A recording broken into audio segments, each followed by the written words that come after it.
यीशु नाम,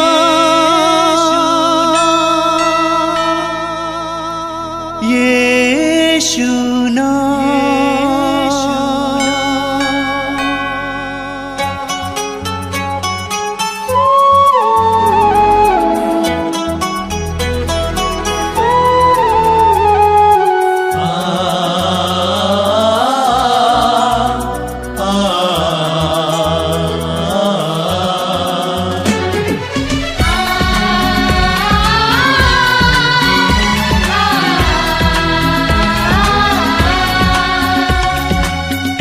पूरब से पश्चिम तक,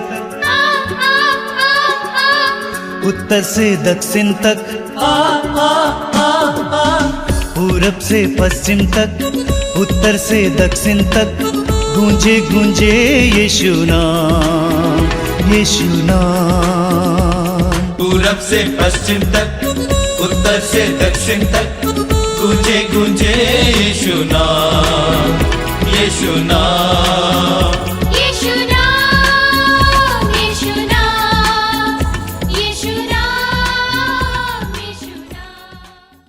सभी भाई बहनों को जय सू।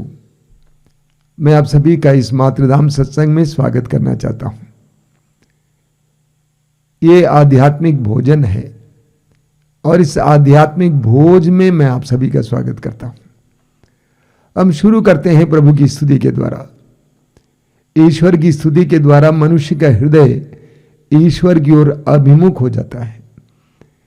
प्रभु की जब हम स्तुति करते हैं उस समय हमारे मन और हमारे हृदय खुल जाते हैं। हमारी आत्माएं जो मुरझाई हुई हैं खिल जाती हैं। हम प्रभु की में आनंद मनाने लगते हैं। प्रभु में आनंद मनाने से हमारे हृदय, मन और शरीर में ताजगी आ जाती है। पवित्र आत्मा का अभिषेक आ जाता है। कई लोगों ने मुझसे कहा कि जब वे खुलकर स्तुति करते हैं तो उनका शरीर कांपने लगता है। क्या मतलब है? आपको पवित्र आत्मा का अभिषेक मिल रहा है। तो आइए हम प्रभु की स्तुति करें। स्तोत्रकार कहता है, बहुत सुंदर स्तोत्र है, स्तोत्र 68 में, धर्मी ईश्वर के सामने आनंद मनाते हैं। धर्मी ईश्वर के सामने आनंद मनाते हैं, वे प्रफुल्लित होकर नृत्य करते हैं। ईश्वर के आनंद में आदर में गीत गाओ, उसके नाम का भजन सुनाओ। ईश्वर के आदर में गीत गाओ, उसके नाम का भजन सुनाओ। जो बादलों पर विराजमान है उसकी स्तुति करो। प्रभु उसका नाम है, उसके सामने आनंद मनाओ। तो आइए हम प्रभु में आनंद मनाएं, हृदय खोलकर प्रभु की स्तुति करें। स्तुति के द्वारा, गीत के द्वारा हम अपने आप को प्रभु के पवित्र वचनों को सुनने के लिए तैयार करें। मेरे भाई बहन के साथ मिलकर इस समय स्तुति में रम जाइए। बिन तेरे मैं कुछ भी नहीं, बिन तेरे मैं कुछ भी नहीं, बिन तेरे मैं कुछ भी नहीं, बिन तेरे मैं कुछ भी नहीं। मसीहा मुझे तेरी जरूरत है, मसीहा मुझे तेरी जरूरत है, मसीहा मुझे तेरी जरूरत है, मसीहा मुझे तेरी जरूरत है। प्यार तू करता इतना, प्यार तू करता इतना, प्यार तू करता इतना हो, प्यार तू करता इतना। अपने हाथों में गोदी मेरी सूरत है, मसीहा मुझे तेरी जरूरत है, मसीहा मुझे तेरी जरूरत है। बिन तेरे मैं कुछ भी नहीं, बिन तेरे मैं कुछ भी नहीं, मसीहा मुझे तेरी जरूरत है, मसीहा मुझे तेरी जरूरत है। तू मेरे चेहरे की रौनक और है मेरी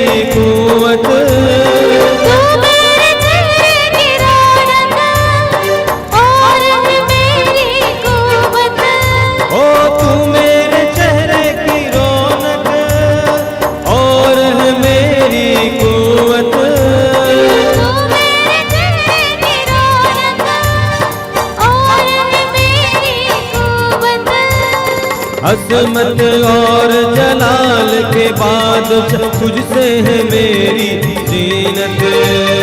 हसरत और जलाल के बादशाह तुझसे है मेरी जीनत। तेरे बिना ये जिंदगी मेरी, तेरे बिना ये जिंदगी मेरी, ओ तेरे बिना ये जिंदगी मेरी, तेरे बिना ये जिंदगी मेरी, बेरौनक बेसूरत है मसीहा, मुझे तेरी जरूरत है मसीहा, मुझे तेरी जरूरत है। तेरा कलाम है ऐसे जैसे हो अनमोल मोती, तेरा कलाम ऐसे जैसे हो अनमोल मोती, ओ तेरा कलाम है ऐसे जैसे हो अनमोल मोती, तेरा कलाम ऐसे जैसे हो अनमोल मोती। चराग है कदमों के लिए और मेरी राहों की ज्योति, चिराग है कदमों के लिए और मेरी राहों की ज्योति। साहे ज़मा तू जिंदा खुदा तू, साहे ज़मा तू जिंदा खुदा तू, ओ साहे ज़मा तू जिंदा खुदा तू, साहे ज़मा तू जिंदा खुदा तू। तू ना झूठी मूरत है मसीहा, मुझे तेरी जरूरत है मसीहा, मुझे तेरी जरूरत है। बिन तेरे मैं कुछ भी नहीं, बिन तेरे मैं कुछ भी नहीं मसीहा, मुझे तेरी जरूरत है मसीहा, मुझे तेरी जरूरत है। आसमां तूने बनाया, समंदर की हद ठहराई, आसमां तूने बनाया, समुंदर की हद ठहराई। ओ आसमां तूने बनाया, समुंदर की हद ठहराई, आसमां तूने बनाया, समुंदर की हद ठहराई। चरिंद परिंद पहाड़ दरिया और फूलों से धरती सजाई, चरिंद परिंद पहाड़ दरिया और फूलों से धरती सजाई। कायनात इतनी सुंदर बनाई, कायनात इतनी सुंदर बनाई, ओ कायनात इतनी सुंदर बनाई, कायनात इतनी सुंदर बनाई। तू खुद कितना खूबसूरत है मसीहा, मुझे तेरी जरूरत है मसीहा, मसीहा, मुझे तेरी जरूरत है। बिन तेरे गाइए, बिन तेरे मैं कुछ भी नहीं, गाइए बिन तेरे मैं कुछ भी नहीं मसीहा, मुझे तेरी जरूरत है मसीहा, मुझे तेरी जरूरत है, मुझे तेरी जरूरत है, तेरी जरूरत है। आइए प्रभु स्तुति करें, हालेलुया हालेलुया हालेलुया हालेलुया हालेलुया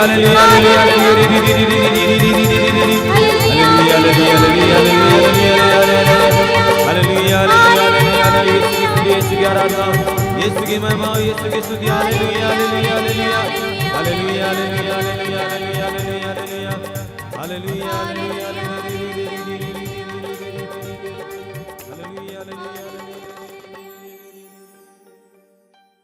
आइए हम प्रार्थना करें। अपने हृदय और मन को इस समय एकाग्र कीजिए। मैं आपसे अनुरोध करूंगा कि अपनी आंखें बंद रखें।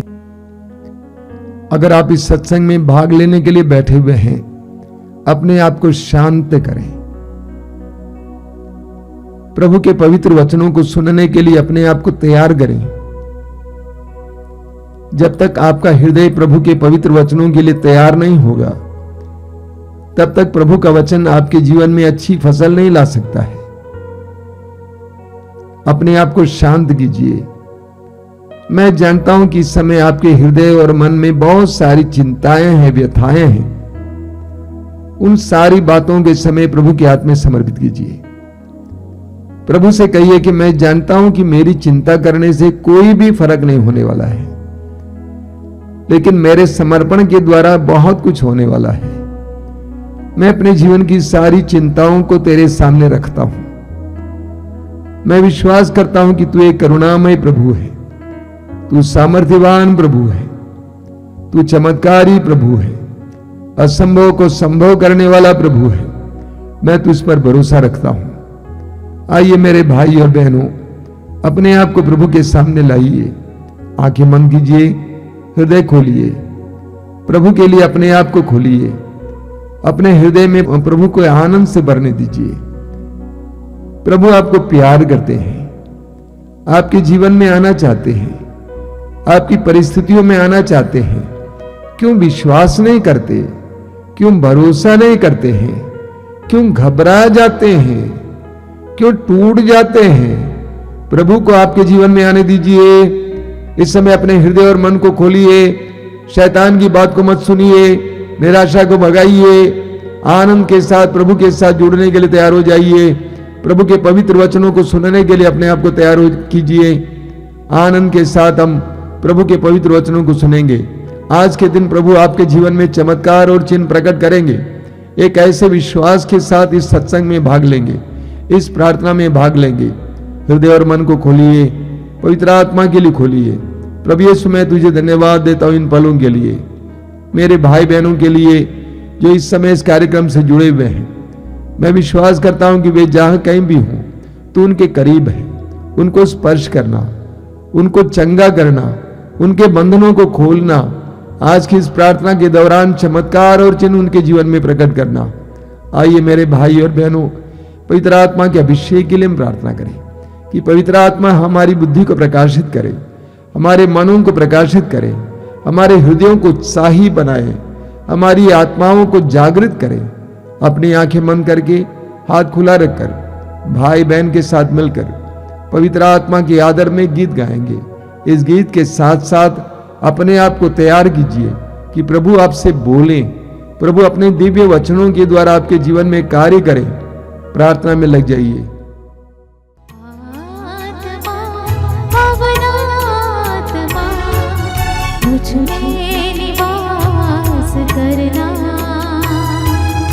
आत्मा पवनात्मा मुझ में निवास करना। आत्मा पवनात्मा मुझ में निवास करना। आत्मा पवनात्मा मुझ में निवास करना।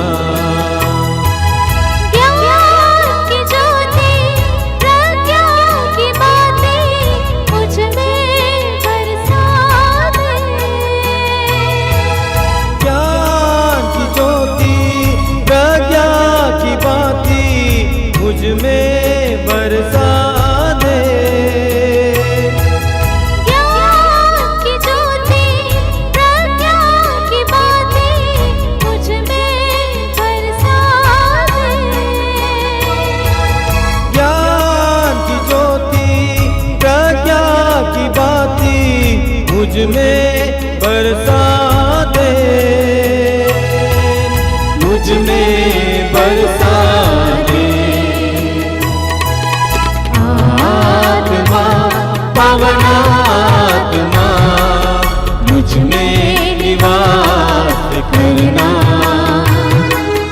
आत्मा पवन आत्मा मुझ में निवास करना। मेरे हृदय के हर भय को निकाल दे, मुझे धैर्य से भर दे। मेरे हृदय के हर भय को निकाल दे, मुझे धैर्य से भर दे। मेरे हृदय के हर भय को निकाल दे, मुझे धैर्य से भर दे। मेरे हृदय के हर भय को निकाल दे, मुझे धैर्य से भर दे। मुझे धैर्य से भर दे। आत्मा पवन आत्मा मुझ में निवास करना। आत्मा पवन आत्मा मुझ में निवास करना। आत्मा पवन आत्मा मुझ में निवास करना। मुझ में निवास करना। मुझ में निवास करना।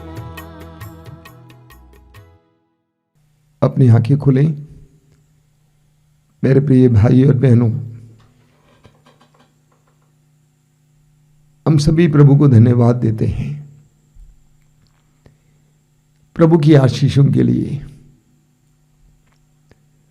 हमारे प्रतिदिन के जीवन में ना जाने प्रभु ने कितने सारे वरदान दिए हैं। उन सारे वरदानों के लिए मैं प्रभु को धन्यवाद देना चाहता हूं कि प्रभु ने इस कार्यक्रम के द्वारा बहुत सारे भाई बहनों के जीवन में अलग अलग प्रकार की कृपाएं दी हैं। मैं आपको बधाई भी देना चाहता हूं कि आप इस कार्यक्रम से जुड़े हुए हैं। जुड़े रहिए। प्रभु आपको और आपके परिवार को आशीर्वाद प्रदान करेंगे। हृदय खोलकर प्रभु के पवित्र वचनों को सुनना, विश्वास के साथ प्रभु के वचनों को सुनना। एक एक वचन के द्वारा प्रभु आपके जीवन में कार्य करने जा रहे हैं। जब पवित्र वचनों को हम धैर्य के साथ, विश्वास के साथ सुनते हैं, वे वचन हमारे जीवन में क्रियाशील होते हैं, हमारे हृदय में क्रियाशील होते हैं और हमारे जीवन में कार्य करने लगते हैं। इसलिए कभी कभी पवित्र वचनों को सुनिए और कभी कभी पवित्र वचनों को रटिए, दोहराइए, विश्वास के साथ दोहराइए। मैं बहुत सारे भाई बहनों को जानता हूं जो बार बार प्रभु के वचनों को दोहराने के जरिए बहुत सारी आशीषें पाए हैं। तो जब भी आपको कोई प्रभु का वचन याद आए, उसको बार बार दोहराइए। इसके द्वारा प्रभु आपको बहुत सारी आशीषें प्रदान करेंगे। मेरे प्रिय भाई और बहनों, कुछ दिन पहले एक विश्वासी युवक का फोन आया था। वो शारीरिक रूप से परेशान है और उस युवक ने मुझसे कहा कि स्वामी जी, मैं टूट गया हूं। ऐसा ही उसने कहा, मैं टूट गया हूं।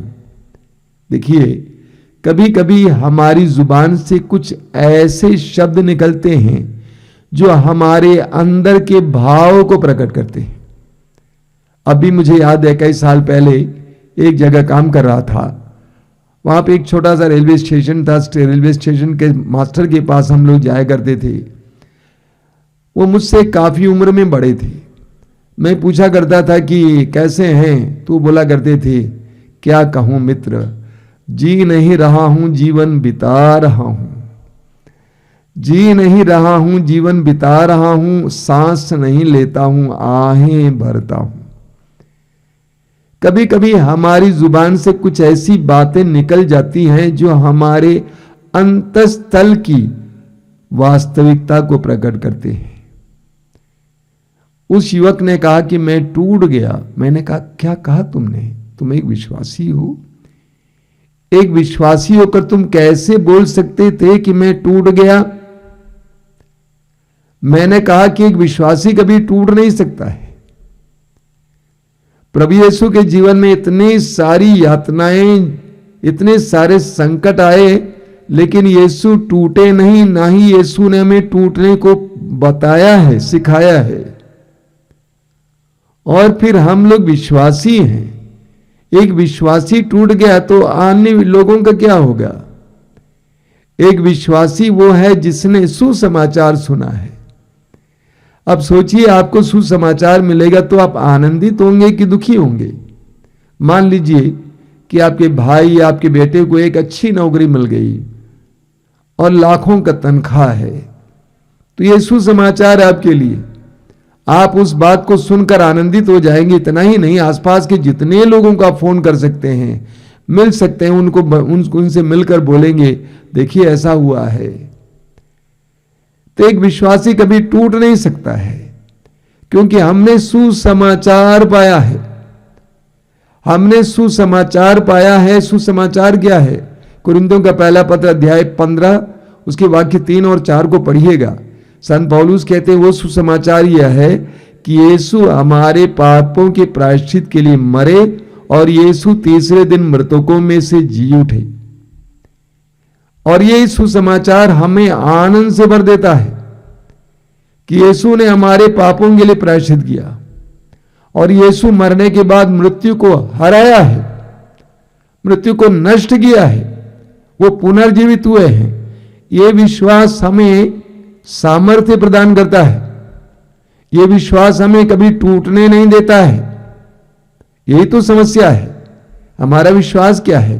कई लोगों का विश्वास सिर्फ इतना है कि प्रभु यीशु चंगाई देते हैं, पैसा देते हैं, नौकरी देते हैं, लेकिन विश्वास का ये तथ्य जानना चाहिए, यीशु हमारे पापों के लिए प्रायश्चित किए और यीशु मरने के बाद मृतकों में से जी उठे हैं। ऐसा विश्वास हमारे अंदर सामर्थ्य भर देता है।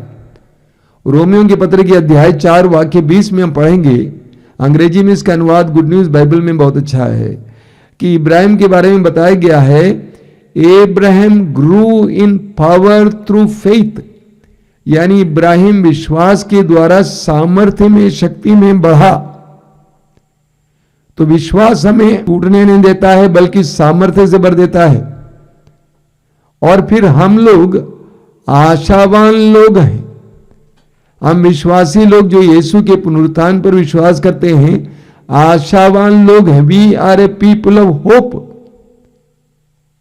और ये निराशा विश्वास की कमी का प्रतीक है, संकेत है। निराशा विश्वास की कमी का संकेत है, लक्षण है। इसीलिए हमें विश्वास से भरने की जरूरत है। हमें योहन के सुसमाचार के अध्याय 11 में पढ़ने को मिलता है, प्रभु यीशु बेथानिया के एक परिवार को बहुत प्यार करते थे, और वो परिवार था लाजरुस, मार्था और मरियम का परिवार।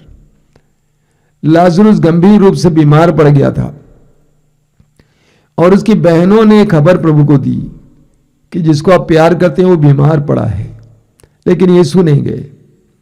यीशु कुछ दिन के बाद वहां चले जाते हैं। तब तक लाजरुस मर गया था। अब चौथा दिन था, कब्र में रखा गया था।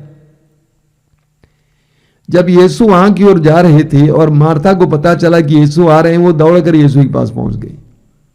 आपको याद है उसने यीशु से क्या कहा? उसने कहा, प्रभु यदि आप यहां होते तो मेरा भाई नहीं मरता। प्रभु यदि आप यहां होते तो मेरा भाई नहीं मरता। यानी वो कहना चाहती थी कि आप आ जाके क्या करेंगे, आपको यहां होना चाहिए था। जब मरियम को खबर मिली तो मरियम भी दौड़ के आई। मरियम ने भी इसी बात को दोहराया कि प्रभु यदि आप यहां होते तो मेरा भाई नहीं मरता। यानी आ जाके आप क्या कीजिएगा, मेरा भाई तो मर चुका है। प्रभु यीशु कब्र के सामने चले गए, लोगों से कहा कि जो पत्थर रखा वो उस पत्थर को हटाओ। तो मार्था ने कहा कि प्रभु आज चौथा दिन है, दुर्गंध आएगी। प्रभु ने मार्था से क्या कहा? आपको याद है योहन अध्याय 11 वाक्य 40 में, क्या मैंने तुमसे ये नहीं कहा यदि तुम विश्वास करोगी तो तुम परमेश्वर की महिमा देखोगी? यदि तुम विश्वास करोगी तो तुम परमेश्वर की महिमा देखोगी। एक जबरदस्त वचन है। यदि तुम विश्वास करोगी तो तुम परमेश्वर की महिमा देखोगी। इसमें बहुत सारी बातें निहित हैं। प्रभु बताना चाहते हैं कि हां मैं जानता हूं कि लाजरुस मर गया है, हां मैं जानता हूं कि उसकी लाश सड़ गई है, इसके बावजूद मार्था मैं तुमसे कहता हूं यदि तुम विश्वास करोगी तो तुम परमेश्वर की महिमा देखोगी। लाजरुस की लाश सड़ गई है, नसें अलग थलग हो गई हैं, मांस सड़ गया है, इस पर भी मैं तुमसे कहता हूं मार्था यदि तुम विश्वास करोगी तो तुम परमेश्वर की महिमा देखोगी। और प्रभु ने लाजरुस को पुकारा प्रार्थना के बाद और लाजरुस जिंदा हो गया। मेरे प्रिय भाई और बहनों, एक विश्वासी कभी टूट नहीं सकता है, क्योंकि उसका विश्वास उसको टूटने नहीं देता है। मैं आपको एक बहुत सुंदर पाठ पढ़ के सुनाना चाहता हूं। एजेकियल नबी का ग्रंथ अध्याय 37 से हम पढ़ते हैं। एजेकियल नबी कहता है, प्रभु का हाथ मुझ पर पड़ा और प्रभु के आत्मा ने मुझे ले जाकर एक घाटी में उतार दिया। कैसी घाटी? जो हड्डियों से भरी हुई थी। उसने मुझे उनके बीच चारों ओर घुमाया। वे हड्डियां बड़ी संख्या में घाटी के धरातल पर पड़ी हुई थी, बहुत बड़ी संख्या में, और एकदम सूख गई थी। वचन सुनिएगा, वहां लिखा हुआ है वो एकदम सूख गई थी। उसने मुझसे कहा, मानव पुत्र, क्या इन हड्डियों में फिर जीवन आ सकता है? मैंने उत्तर दिया, प्रभु ईश्वर तू ही जानता है।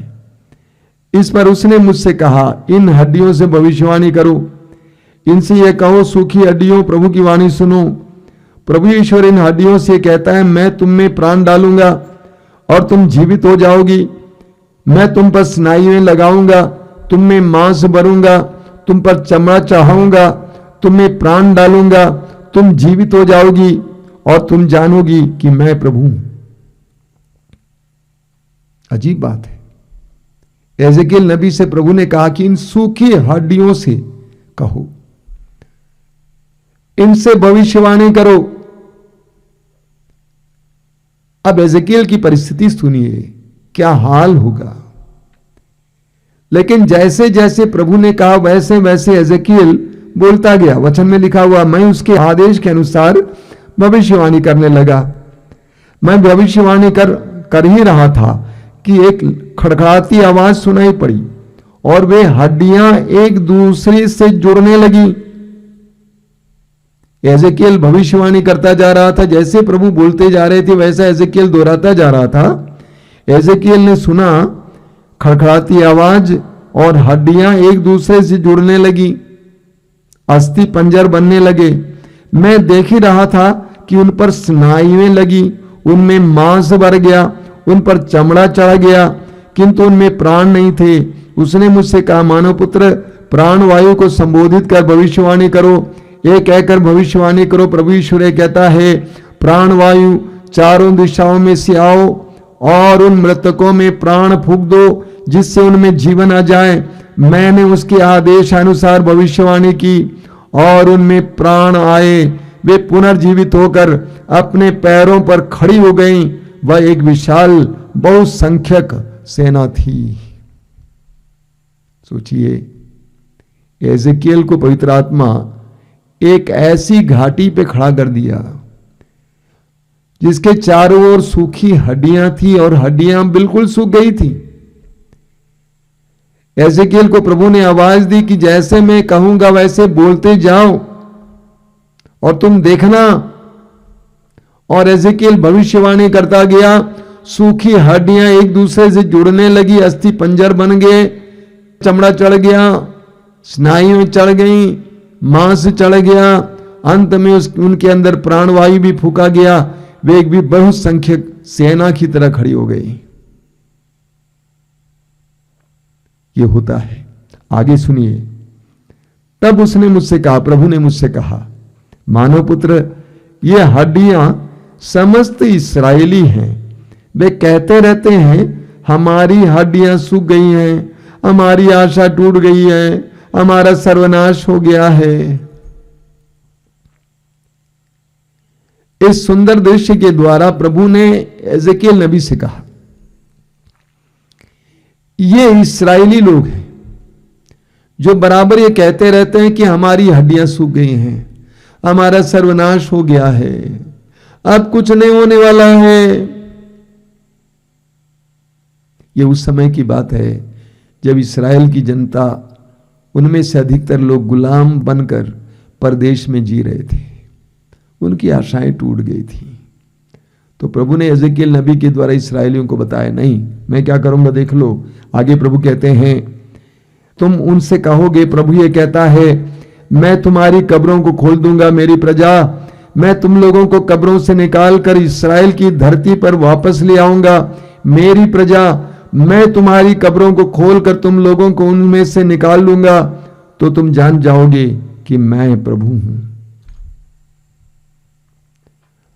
प्रभु इस समय हर विश्वासी को संबोधित करते हुए कहते हैं, तुम बराबर नकारात्मकता के शिकार बनते जा रहे हो।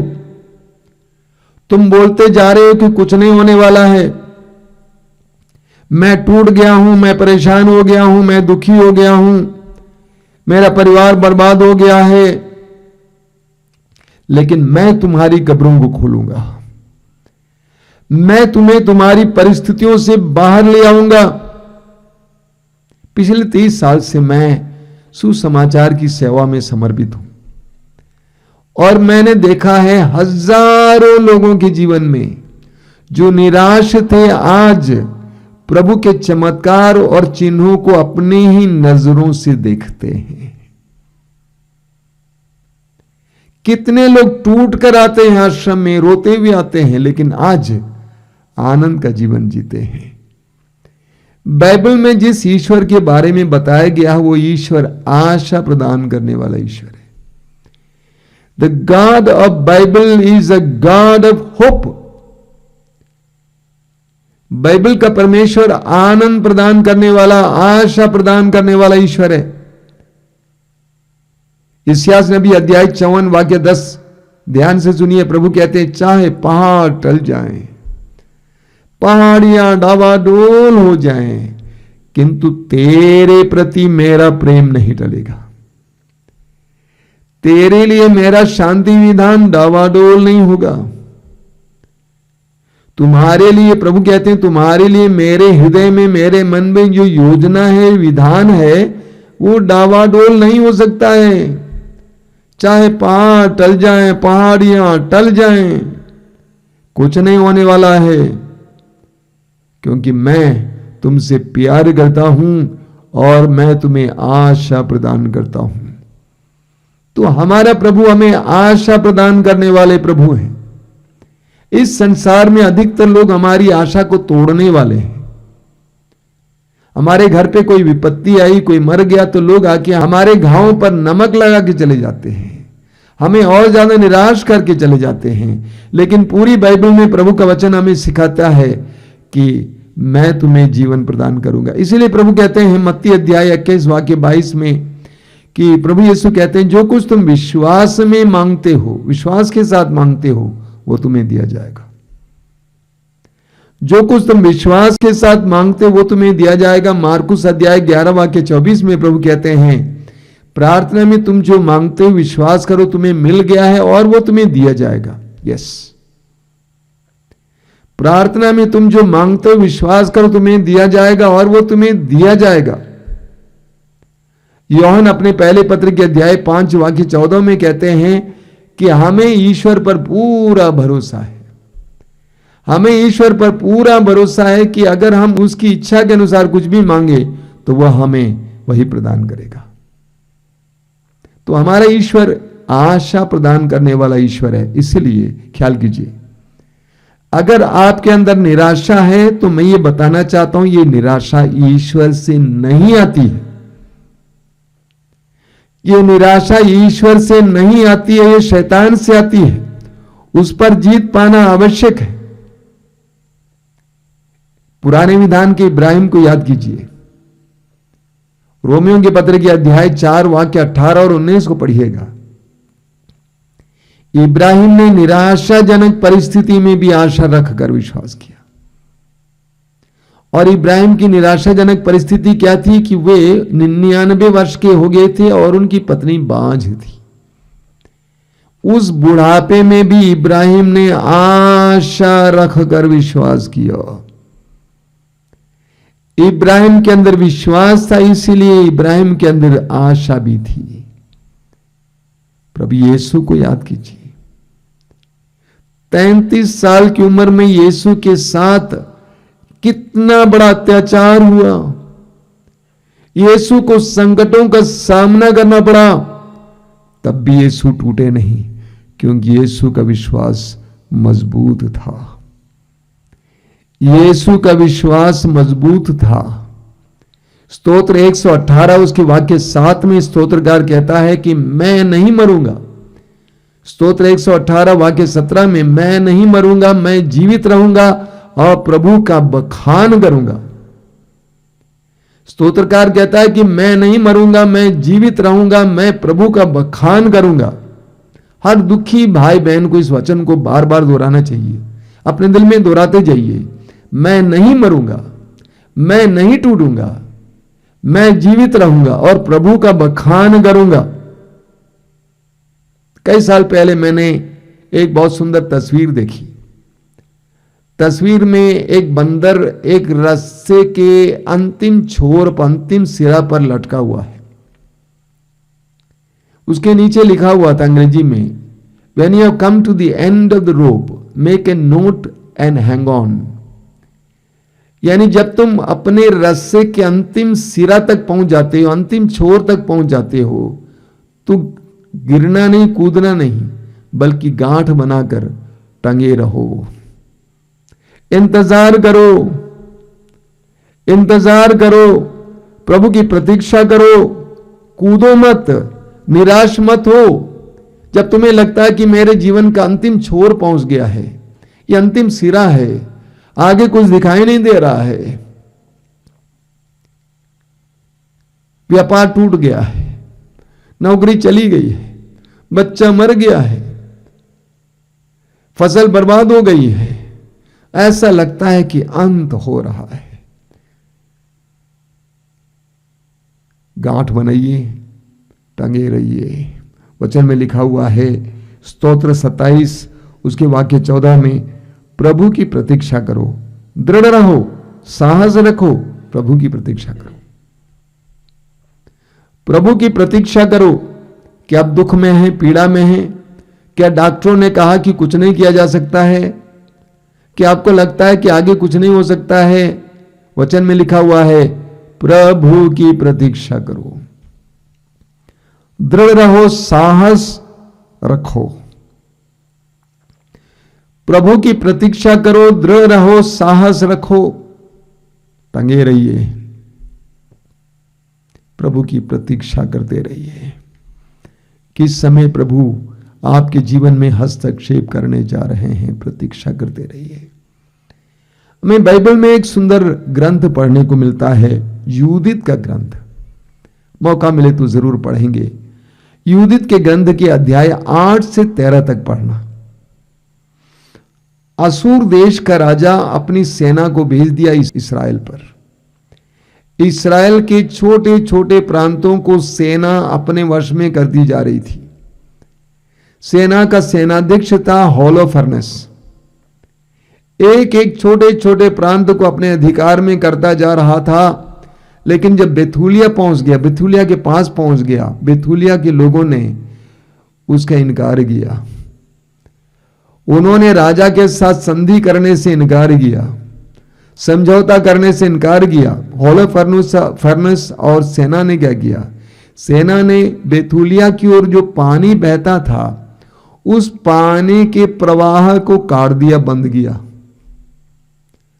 अब बेथुलिया नगर की ओर जो पानी बहता था, उस पानी को रोका गया, तो बेथुलिया के जलाशय सूख गए, तालाब सूख गए, झरने सूख गए। लोग परेशान थे, हैरान थे, जानवर मरने लगे। नगर के अधिकारियों के पास लोगों ने आकर कहा कि राजा के साथ संधि बनाइए, समझौता कीजिए, वरना हम लोग मर जाएंगे। लेकिन अधिकारियों ने कहा कि एक काम करो, 5 दिन का समय दीजिए प्रभु को। अगर 5 दिन में प्रभु हमारी पुकार को नहीं सुनते हैं, तो हम उनसे संधि कर लेंगे। वहां पर एक विधवा रहती थी, धनी विधवा, जिसका नाम था यूदित। धर्मी थी, ईश्वर पर बहुत भरोसा रखती थी, यहूदी थी। जब यूदित को यह पता चला कि नगर के अधिकारियों ने लोगों से कहा कि 5 दिन का समय दीजिए प्रभु को, उसके अंदर क्रोध भर गया। अधिकारियों के पास आकर कहा कि आप लोगों ने क्या कहा, 5 दिन? क्या हमारा ईश्वर उनको परास्त करने में सक्षम नहीं है, समर्थ नहीं है? क्यों आपने 5 दिन का समय दिया? सब लोग प्रार्थना करो। यूदित प्रार्थना करने जाती है, अपना सुंदर वस्त्र उतारती है, टाट तोड़ती है, राख डालती है और गहरी प्रार्थना में चली जाती है। उसके बाद वो जाकर नहाती है, अच्छा वस्त्र पहनती है, सुंदर वस्त्र पहनती है, आभूषण पहनती है, मेकअप करती है, अपने को सुंदर बनाती है। जो उसके पति के जिंदे जी वो पहना करती थी वही वस्त्र पहनती है और अपनी सेविका के साथ हॉल ऑफ फर्नेस के सेना की ओर जाती है। सेना के लोगों ने इस यहूदी नारी को देखा, इस सुंदर नारी को देखा, सभी प्रभावित हुए, सभी आकर्षित हुए। उसने कहा कि मुझे सेनाधीश के पास जाना है। लोगों ने उसको जाने दिया। पूरी कहानियां पढ़िएगा। और सेनाध्यक्ष के पास गई। सेनाध्यक्ष भी बहुत खुश हो जाता है इस नारी को देखकर और सेनाध्यक्ष के शिविर में उसको रहने दिया। 3 दिन वो रहती है। चौथे दिन सेनाध्यक्ष हॉल ऑफ फर्नेस अपने लोगों के साथ भोज करता है। सभी लोग अच्छी तरह पी लेते हैं। पीने के बाद सारे सैनिक जाकर सो जाते हैं और हॉल ऑफ फर्नेस भी बहुत ज्यादा पी लेता है, मधुहोशी में लेट जाता है और वहां पर यूदित जाकर तलवार से उसके सिर को अलग करती है और उसको लेकर लोगों के पास आ जाती है। जब सेना ने देखा कि उसके सेनाधीश की हत्या हुई, सारी सेना भाग जाती है।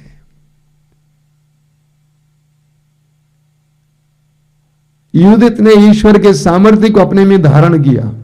मैं इस हत्या को सही नहीं बता रहा हूं, लेकिन ईश्वर के लोगों को बचाने के लिए एक मार्ग ईश्वर ने दिखा दिया। हमें इंतजार करना है, प्रभु के समय का इंतजार करना है। स्तोत्र 116 उसके वाक्य 3 से पढ़ेंगे। स्तोत्र 116 वाक्य 3 में लिखा हुआ है, मैं मृत्यु के बंधनों से जकड़ा और अधोलोक के फंदों में फंसा हुआ था। मैं संकट और शोक से घिरा हुआ था। तब मैंने प्रभु का नाम लेकर पुकारा, प्रभु मेरे प्राणों की रक्षा कर। उसने मुझे मृत्यु से छुड़ाया। उसने मेरे आंसू पोंछ डाले और मेरे पैरों को फिसलने नहीं दिया। कितना सुंदर वचन है। स्तोत्रकार कहता है, मैं मृत्यु के बंधनों से जकड़ा हुआ था और अधोलोक के फंदों में फंसा हुआ था। मैं संकट और शोक से घिरा हुआ था। तब मैंने प्रभु का नाम लेकर पुकारा, प्रभु मेरे प्राणों की रक्षा कर। उसने मुझे मृत्यु से छुड़ाया। उसने मेरे आंसू पोंछ डाले और मेरे पैरों को फिसलने नहीं दिया। कितनी सुंदर बात है। एक विश्वासी यही करता है। विश्वासी टूटता नहीं है, वो प्रभु की शरण जाता है और प्रभु उसको हर प्रकार के बंधन से छुड़ाता है, उसको बचा लेता है, उसकी निराशा को आशा में परिवर्तित करता है, उसके आंसुओं को पोंछ डालता है, उसके दुख को आनंद में परिवर्तित करता है। विश्वासी कभी टूटता नहीं, निराश नहीं होता, बर्बाद नहीं होता है। कुछ दिन पहले मैं अपनी बड़ी दीदी के साथ बैठा हुआ था। वो अपने जीवन के बारे में मुझे साक्ष्य सुना रही थी। उसका पति शराबी था। शराब के कारण उसको कैंसर का रोग हुआ और उस कैंसर से वो मर भी गए। लेकिन मरने से पहले प्रभु के साथ मेल मिलाप किया, सबके साथ मेल मिलाप किया।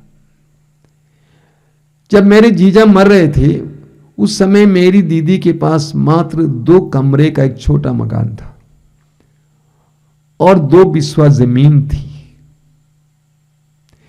और 3 बेटियां और 1 बेटा, छोटे छोटे बच्चे। इसके अलावा उनके पास कोई संपत्ति नहीं थी।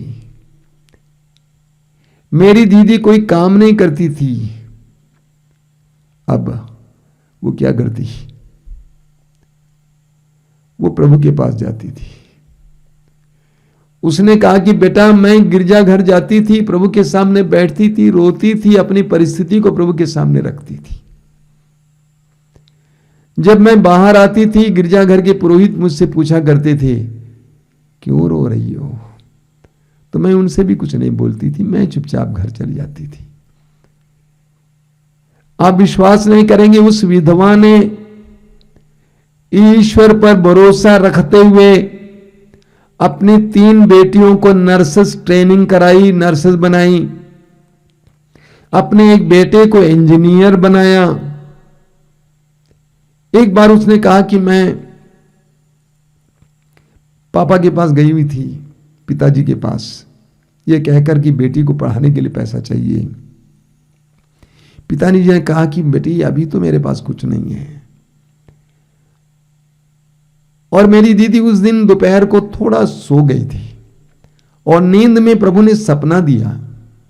क्या सपना है? सपना यह है कि दीदी मेरे बुआ के बेटे के घर जा रही है, वो बहुत धनी है, बहुत बड़ा धनी इंसान है, उसके घर पे जा रही है और वो पैसा दे रहा है। तो दीदी को लगा कि ये प्रभु का संदेश है। वो अपने उस भाई के घर की ओर चल पड़ती है। वो उस भाई के घर के पास पहुंचने वाली थी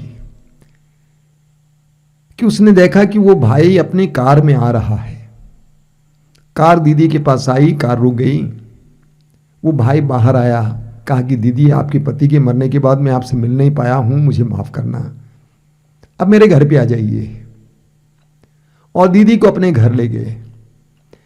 घर ले जाने के बाद दीदी ने अपनी सारी बातें बता दी। आप विश्वास नहीं करेंगे, उस भाई ने दीदी के लिए आवश्यक धन दिया, उसके साथ कुछ और चीजें दी। दीदी ने कहा कि बेटा उसको पढ़ाने के लिए हर महीने इतने 1000 रुपए की जरूरत है। उसने कहा आपको मेरे घर आने की जरूरत नहीं है, हर महीने आपके घर तक वो पैसा पहुंच जाएगा। एक विश्वासी कभी टूटता नहीं, वो सीधे प्रभु की शरण जाता है। हम स्तोत्र में पढ़ते हैं, स्तोत्र 18 उसके वाक्य 5 से 7। स्तोत्रकार कहता है कि मैं मृत्यु के पास में पड़ गया था, विनाश की प्रचंड धारा में बह रहा था, मैं अधोलोक के जाल में फंस गया था, मेरे लिए मृत्यु का फंदा बिछाया गया था। मैंने अपने संकट में प्रभु को पुकारा, मैंने ईश्वर की दुहाई दी, उसने अपने मंदिर में मेरी वाणी सुनी, मेरी दुहाई उसके कान तक पहुंची। कितना सुंदर वचन है। स्तोत्रकार कहता है मैं मृत्यु के पास में पड़ गया था और विनाश की प्रचंड धारा में बह रहा था। यानी मेरे जीवन में विनाश पर विनाश होता जा रहा था, मैं बहते जा रहा था, मैं अधोलोक के जाल में फंस गया था।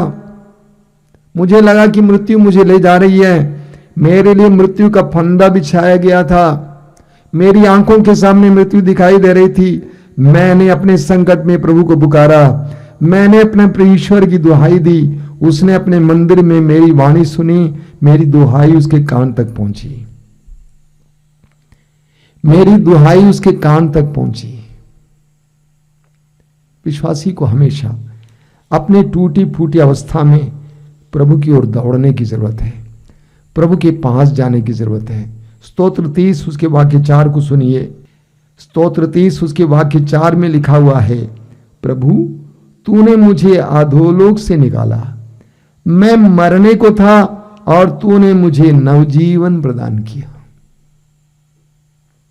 ये एक अच्छे विश्वासी की प्रार्थना है। कहता है प्रभु तूने मुझे अधोलोक से निकाला, मैं कठिनाइयों में था, तूने मुझे इससे निकाला, मैं मरने को था और तूने मुझे नवजीवन प्रदान किया।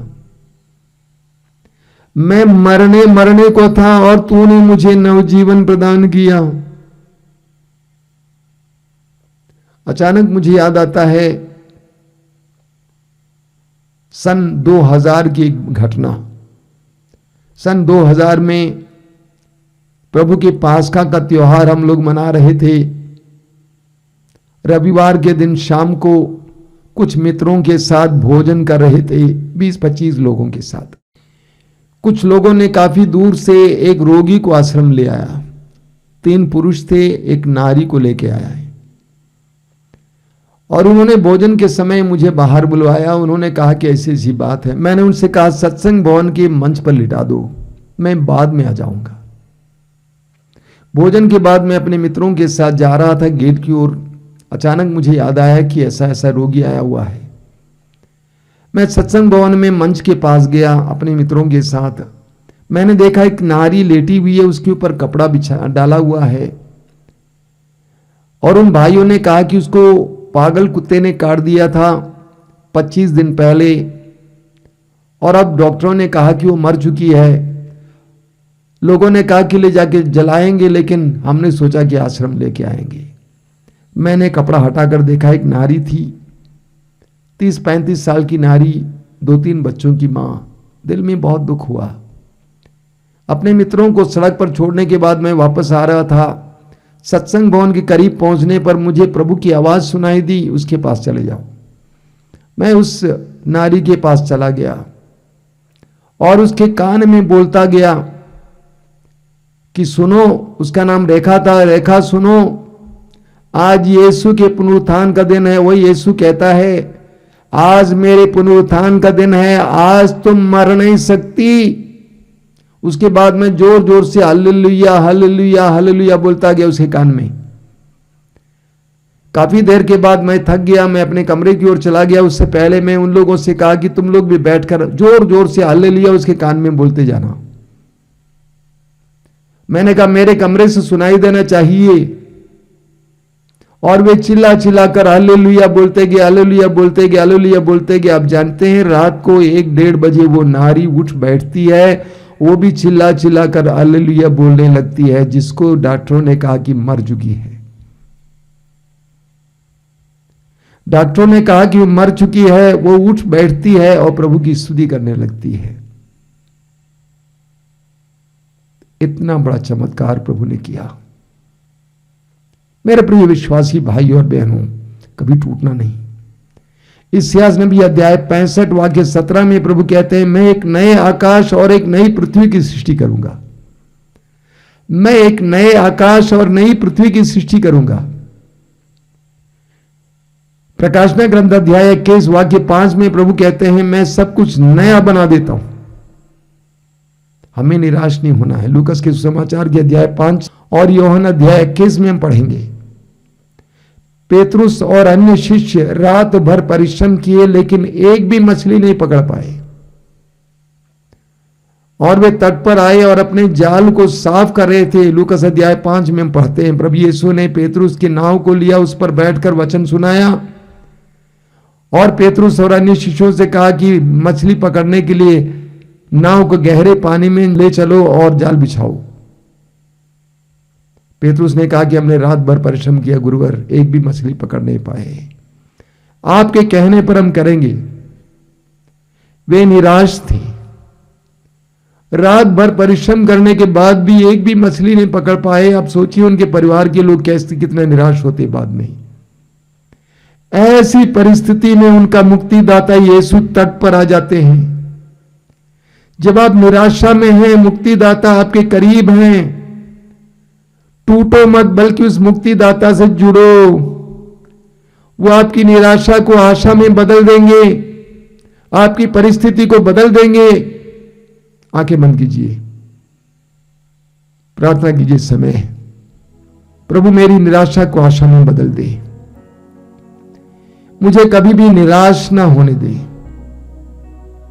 चाहे दुख पीड़ाएं मुझे कितना ही सताएं, मैं टूटू ना। मैं सदैव तेरी ओर अपनी आंखों को उठाऊं, मैं तुझसे लिपटा रहूं, मैं तुझ पर भरोसा रखूं। प्रभु से प्रार्थना कीजिए, प्रभु से कहिए कि प्रभु तू ही मेरी चट्टान है, तू ही मेरी शरण है, मैं तुझ पर भरोसा रखता हूं। आराधना महिमा स्तुति हो प्रभु तेरी, आराधना महिमा स्तुति, आराधना महिमा स्तुति हो प्रभु तेरी, आराधना महिमा स्तुति, आराधना महिमा स्तुति ओ प्रभु तेरी आराधना महिमा स्तुति आराधना महिमा स्तुति ओ प्रभु तेरी आराधना महिमा स्तुति आराधना आराधना आराधना आराधना आराधना आराधना आराधना आराधना हो स्तुति महिमा आराधना हो स्तुति महिमा आराधना महिमा स्तुति ओ प्रभु तेरी आराधना महिमा स्तुति आराधना महिमा स्तुति ओ प्रभु तेरी आराधना महिमा स्तुति जीवन देने वाले प्रभु आराधना शांति देने वाले प्रभु आराधना जीवन देने वाले प्रभु आराधना शांति देने वाले प्रभु आराधना जीवन देने वाले प्रभु आराधना शांति देने वाले आराधना जीवन देने वाले प्रभु आराधना शांति देने वाले प्रभु आराधना आराधना आराधना आराधना आराधना आराधना आराधना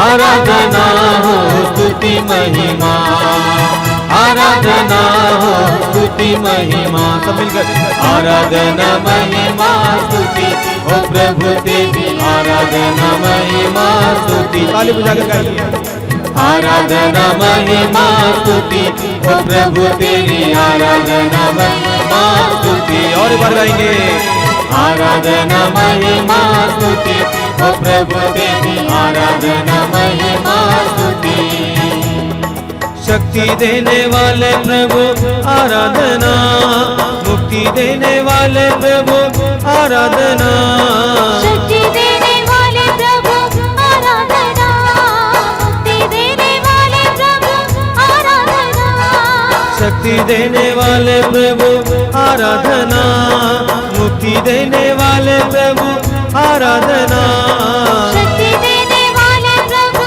आराधना मुक्ति देने वाले प्रभु आराधना आराधना आराधना आराधना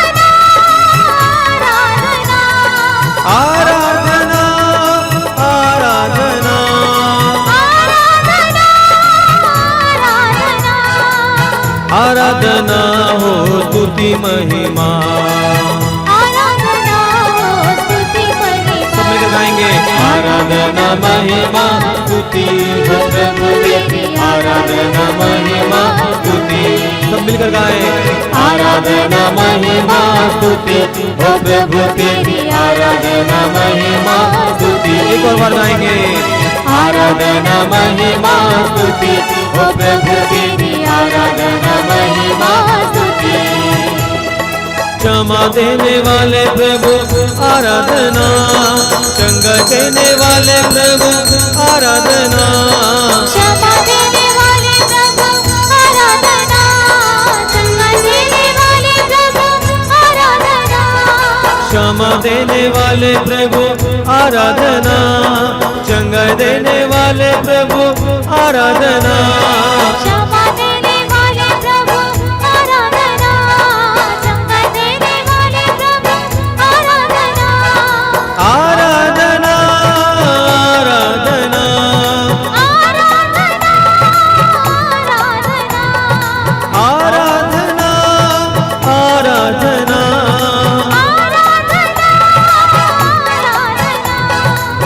आराधना हो स्तुति महिमा आराधना हो स्तुति महिमा आइए आराधना महिमा स्तुति हो प्रभु तेरी आराधना महिमा स्तुति आराधना महिमा स्तुति हो प्रभु तेरी आराधना महिमा स्तुति सब मिलकर गाएं।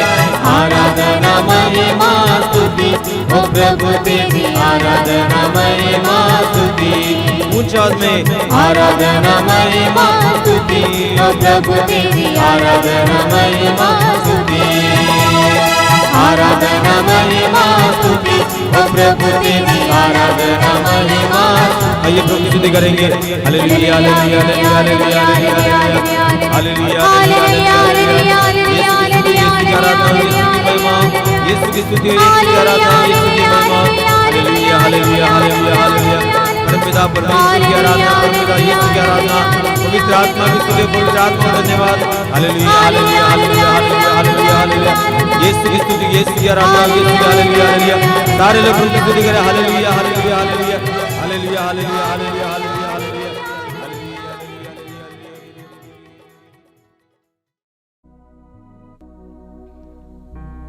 आइए हम प्रभु की आराधना की गहराई में उतरें। मैं आप सभी से अनुरोध करूंगा कि आप जहां कहीं भी बैठे हैं, अपने मन और हृदय को स्थिर करें, अपनी आंखें बंद रखें, हृदय खोलें, पूरी तरह से अपने आप को प्रभु के सामने आजाद कीजिए। एक नन्हे बालक बालिका की तरह प्रभु के करीब आइए।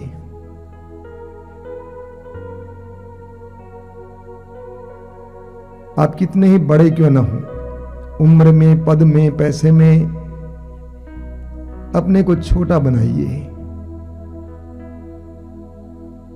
प्रभु यीशु ने स्वयं कहा है,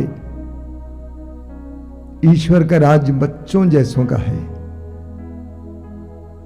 तुम बच्चों जैसे बने, अपने आप को पूरी तरह से प्रभु के अधीन करें, उस सामर्थ्यवान प्रभु के अधीन, उस करुणामय प्रभु के अधीन, उस शक्तिशाली प्रभु के अधीन। प्रभु यीशु ने कहा है, जो मेरे पास आता है मैं उससे कभी नहीं ठुकराऊंगा। ये प्रभु की प्रतिज्ञा है और इस प्रतिज्ञा पर भरोसा रखकर आज इस आराधना में भाग लीजिए, विश्वास के साथ कि प्रभु इस आराधना के दौरान आपके जीवन में कुछ करने जा रहे हैं। प्रभु यीशु मैं धन्यवाद देता हूं इन पलों के लिए, तेरी आशीष के लिए, तेरी उपस्थिति के लिए। मैं धन्यवाद देता हूं इन सारे भाई बहनों के लिए जो इस समय इस आराधना में तेरे साथ जुड़े हुए हैं। तूने कहा है ईश्वर आत्मा है और उसके आराधकों को चाहिए आत्मा और सच्चाई से उसकी आराधना करें। हमें हृदय की गहराई से आत्मा से आराधना करने के लिए तैयार कीजिए। हमें सच्चाई से, ईमानदारी से तेरी आराधना करने के लिए कृपा दीजिए। आइए मेरे भाई और बहनों, मैं आप सभी से अनुरोध करूंगा कि हृदय खोलकर प्रभु की स्तुति करें। मैं जानता हूं कि आपके हृदय और मन में बहुत सारी पीड़ाएं हैं। उन सारी पीड़ाओं के समय प्रभु के सामने लाइए। यह विश्वास कीजिए कि प्रभु के लिए कुछ भी असंभव नहीं है। यह विश्वास कीजिए कि वह आपको प्यार करते हैं। यह विश्वास कीजिए कि आपके पाप उनके प्रेम के सामने कुछ भी नहीं है। ऐसे विश्वास के साथ, दृढ़ विश्वास के साथ हम प्रभु की आराधना करें। प्रभु के वचन में लिखा हुआ है, तुम अपने प्रभु ईश्वर की सेवा करोगे और वह तुम्हारे अन्न जल पर आशीर्वाद देगा और मैं तुमसे बीमारियां दूर रखूंगा। तुम अपने प्रभु ईश्वर की सेवा करोगे, आराधना करोगे। जब हम प्रभु की आराधना में लग जाते हैं, प्रभु की सेवा में लग जाते हैं, तो प्रभु हमें हर प्रकार के वैभव से भर देते हैं। हमारी कमजोरियों को दूर करते हैं, हमारे रोगों को दूर करते हैं। हृदय खोलिए, मन खोलिए, पूरे विश्वास और भरोसे के साथ प्रभु की आराधना में लग जाइए। बोलिए हालेलुया। हालेलुया हालेलुया, हालेलुया, हालेलुया। हालेलुया। प्रभु कृपालु है, प्रभु कृपालु है, प्रभु सामर्थ्यवान है। प्रभु सामर्थ्यवान है। हालेलुया, हालेलुया, हालेलुया, हालेलुया, हालेलुया, हालेलुया, हालेलुया, हालेलुया, हालेलुया, हालेलुया, हालेलुया। हालेलुया। यीशु की स्तुति हो, यीशु की स्तुति हो, यीशु की आराधना हो, यीशु की आराधना, यीशु की महिमा हो। यीशु की महिमा हो। हालेलुया। हालेलुया। स्तुति के सिंहासन पर विराजमान प्रभु, विराजमान हम तेरी आराधना करते हैं। हम तेरी आराधना करते हैं। स्वर्गदूतों के बीच, स्वर्गदूतों के संतों के बीच विराजमान प्रभु, विराजमान हम तेरी आराधना करते हैं। हम तेरी आराधना हालेलुया, हालेलुया, हालेलुया, हालेलुया। हे प्रभु यीशु, हे प्रभु यीशु, तूने कहा है तूने कहा है, मैं दाखलता हूँ मैं दाखलता हूँ और तुम डालिया हो। और तुम डालियाँ हो, जो मुझ में रहता है जो मुझ में रहता और है मैं जिसमें रहता हूँ और मैं जिसमें रहता वही हूँ, बहुत फलता है, वही बहुत फलता क्योंकि है। मुझसे अलग रहकर क्योंकि मुझसे अलग रहकर तुम कुछ भी नहीं कर सकते। कुछ भी नहीं कर सकते। हालेलुया। हालेलुया। तेरे साथ जुड़ने के लिए, तेरे साथ जुड़ने के गहराई से जुड़ने के लिए, गहराई से जुड़ने के तेरे जीवन के रस को पाने के लिए तेरे जीवन के रस को पाने के लिए हमें कृपा दीजिए। हमें कृपा दीजिए। हालेलुया, हालेलुया, हालेलुया, हालेलुया, हालेलुया, हालेलुया। ऊंची आवाज में प्रभु की स्तुति करते जाइए। हालेलुया, हालेलुया, हालेलुया। धन्यवाद, धन्यवाद, धन्यवाद, धन्यवाद, धन्यवाद, धन्यवाद, धन्यवाद, धन्यवाद, धन्यवाद, धन्यवाद, धन्यवाद, धन्यवाद, धन्यवाद, धन्यवाद। हालेलुया, हालेलुया, हालेलुया, हालेलुया, हालेलुया, हालेलुया, हालेलुया, हालेलुया, हालेलुया, हालेलुया, हालेलुया। प्रभु जी, आराधना यीशु जी, आराधना प्रभु जी, आराधना यीशु जी, आराधना प्रभु जी, आराधना यीशु जी, आराधना प्रभु जी, आराधना यीशु जी। तेरी आराधना करो दिल से, तेरी आराधना करो मन से, तेरी आराधना करो दिल से, तेरी आराधना करो मन से। आराधना प्रभु जी, आराधना यीशु जी, आराधना प्रभु जी, आराधना यीशु जी। पापी को प्यार करके पापों से मुक्ति दिलाए, पापी को प्यार करके पापों से मुक्ति दिलाए,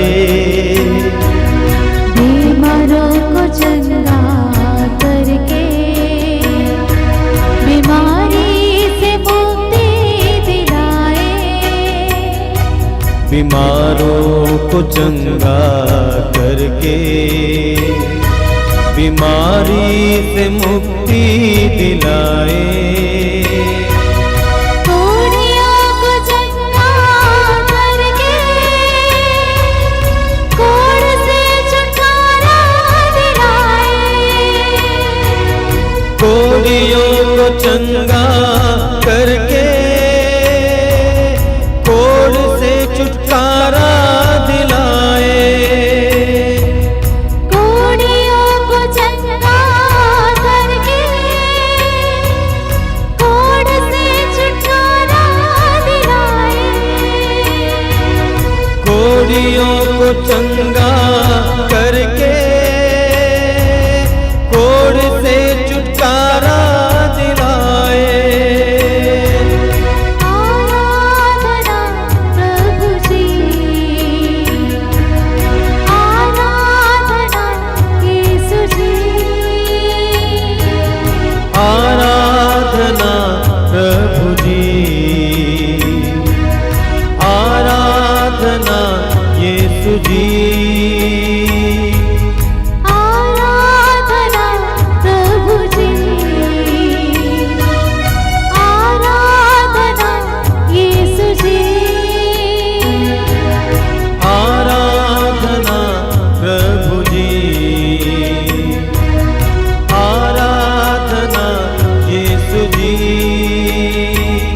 तेरी आराधना कर दिल से, तेरी आराधना कर मन से, तेरी आराधना कर दिल से, तेरी आराधना कर मन से।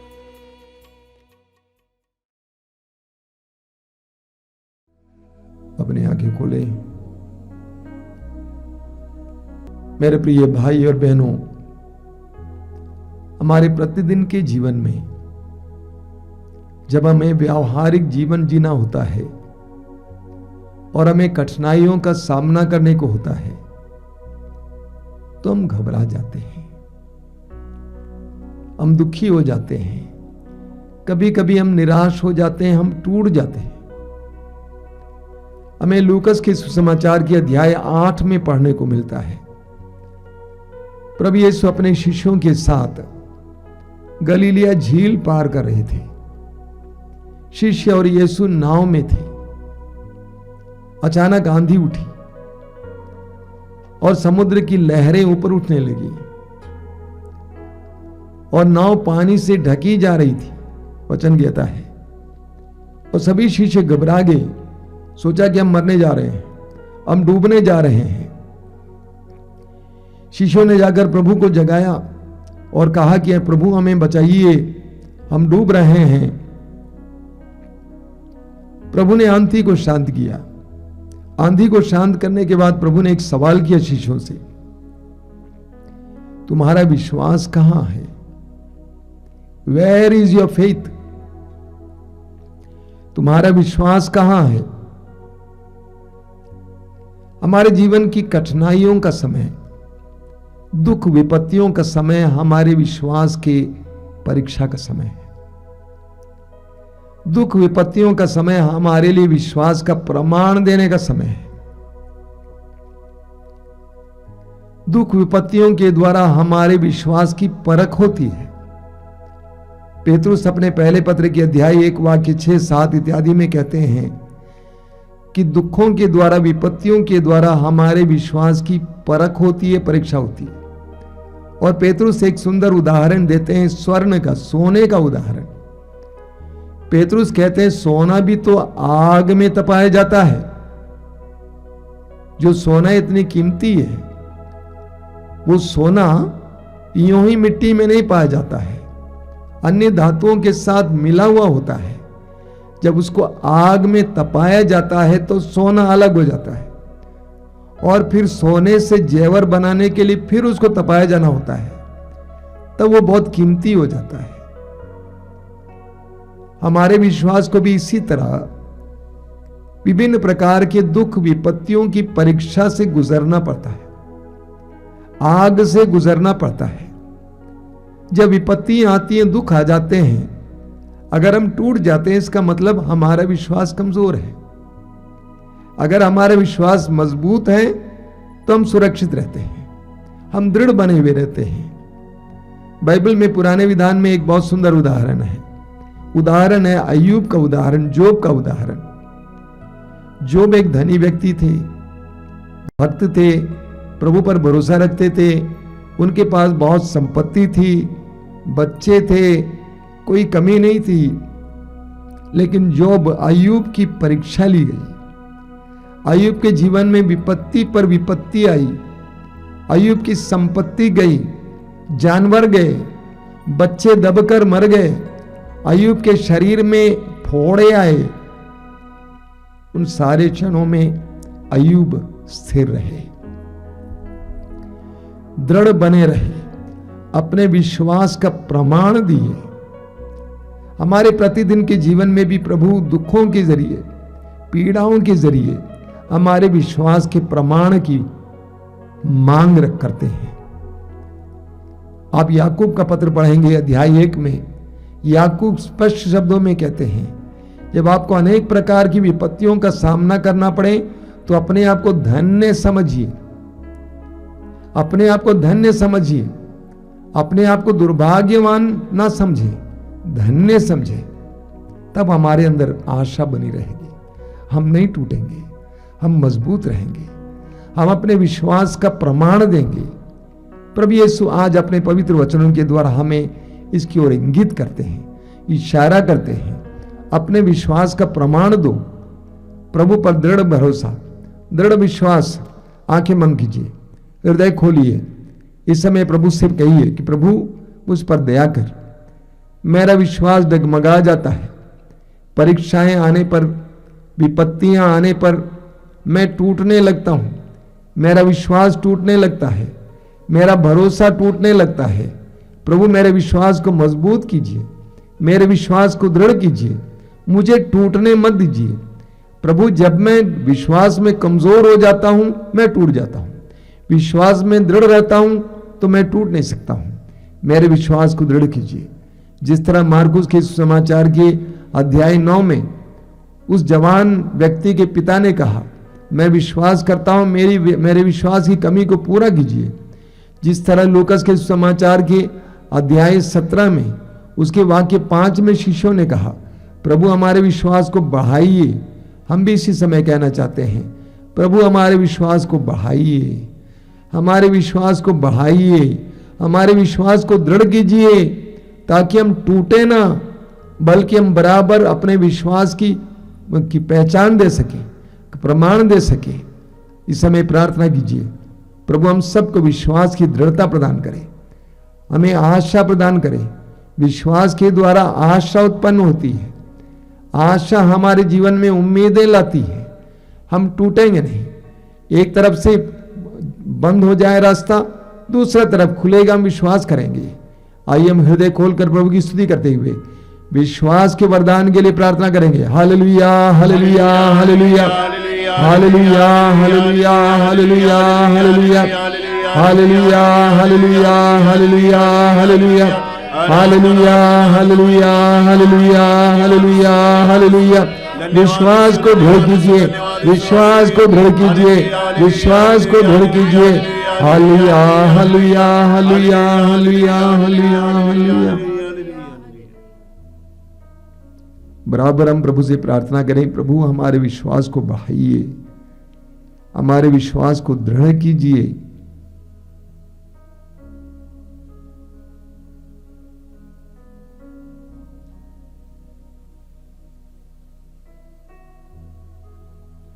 आइए हम हमारे बीच में जितने भी रोगी हैं उनके लिए प्रार्थना करें। प्रभु यीशु इस समय इस प्रार्थना में भाग ले रहे सभी रोगियों के लिए प्रार्थना करते हैं। प्रभु रोग कितनी दयनीय अवस्था है। रोग आते समय लोग टूटने लगते हैं, उनकी सारी आशा टूटने लगती है, उम्मीदें टूटने लगती हैं, उनका भरोसा मिटने लगता है। प्रभु यीशु इस समय इस प्रार्थना में भाग ले रहे सभी रोगियों के लिए हम प्रार्थना करते हैं, उन पर दया कीजिए। जिस तरह तूने क्रूस पर विजय पाया, उसी तरह उन्हें भी उन रोगों पर विजय पाने के लिए कृपा दीजिए। मेरे प्रिय भाई और बहनों, आप जो रोगी हैं, दुखी हैं, अपनी आंखें बंद रखें और अपने रोगों को इस समय यीशु के हाथ में समर्पित करें। यीशु के शरीर के सारे दुखों के साथ जोड़ दें।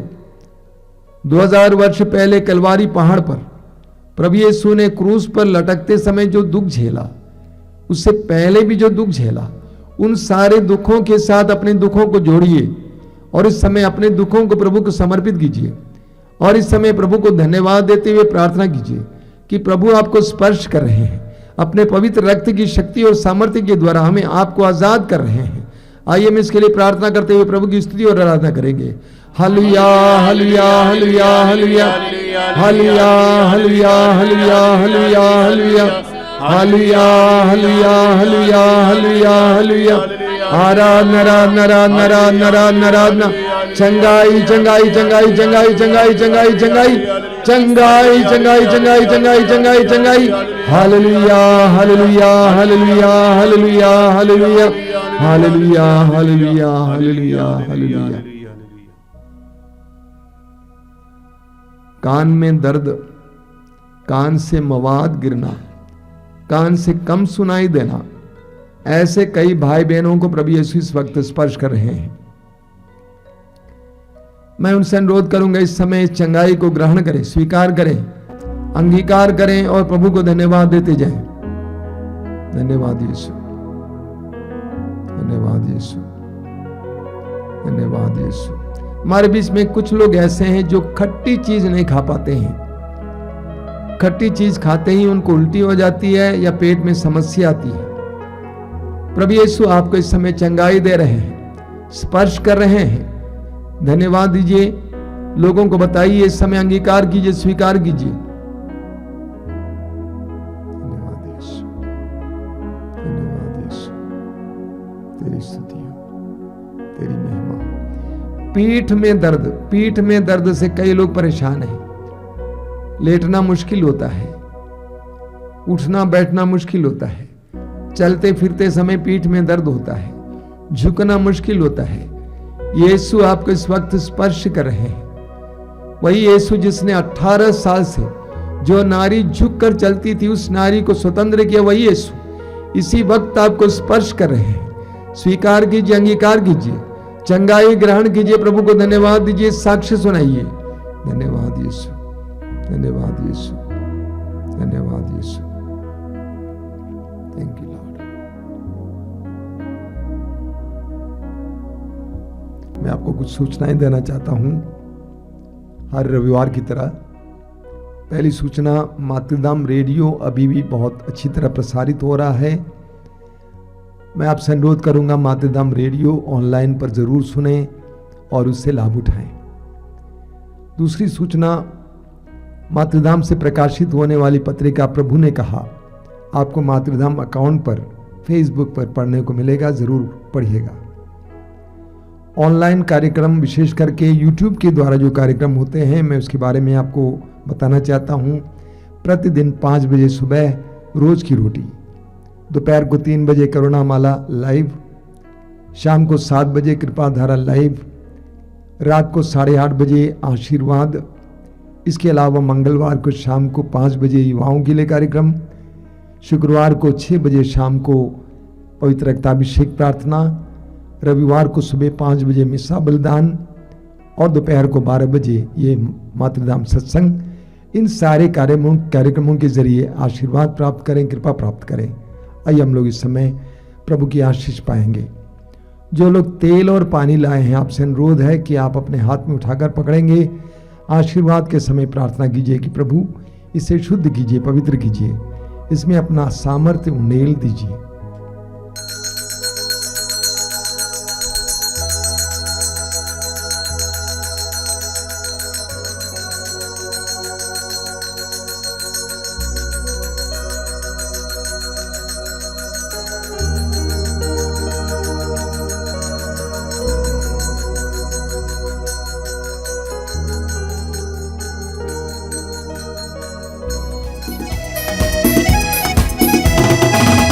प्रभु का धन्यवाद करूंगा, उसकी संगति में सदा रहूंगा।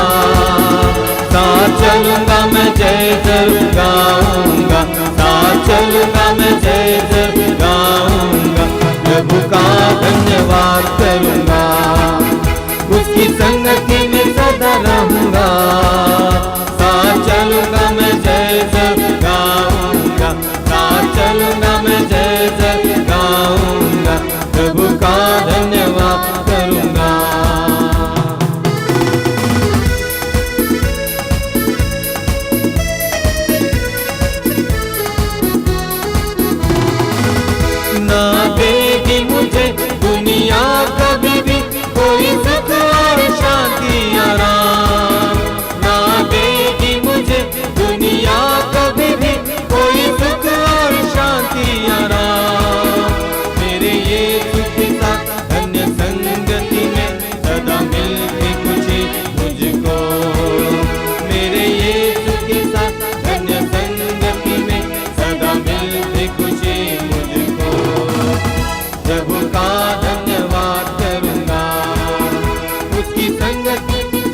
रहूं